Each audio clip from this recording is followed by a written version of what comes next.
This is ANN News Brief. Zimbabwe health authorities are breathing a sigh of relief as they announce the voluntary return to the hospital of the suspected coronavirus patient. It was reported on Monday that a Thai citizen who entered the country in February had disappeared from the infectious disease hospital in the capital Harare, where he was scheduled to be tested for the virus.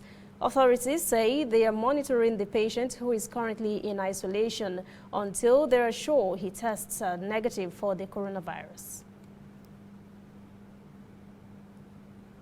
Angola and the United Nations have signed an agreement for the 2020-2022 UN Sustainable Development Framework.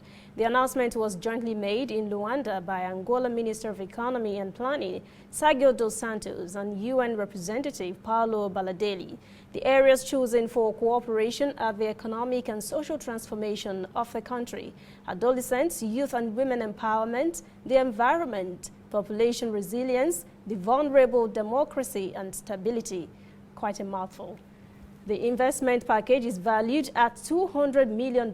With the yearly investment, the UN aims to work to enhance national capacities and transfer technology and knowledge to empower local entities.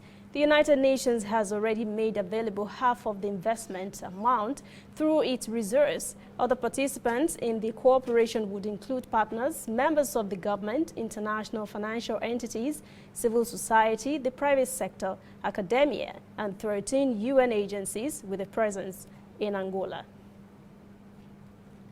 We'll be right back. Whether in your house, at your office, on your phone or online, we are there. We have the facts behind the headlines. We cut to the chase with the news you really need. We cover every angle. We are the bigger, better news network. We are African News Network. ANN. Watch ANN News on MITV from a truly African spirit. Al-Sipala, seat of the French presidency, has announced that Libyan rebel chief Khalifa Haftar says he is ready to sign a draft UN document that would help in bringing peace to the conflict-ridden country. French officials said Haftar made the announcement while meeting with President Emmanuel Macron in Paris on Monday.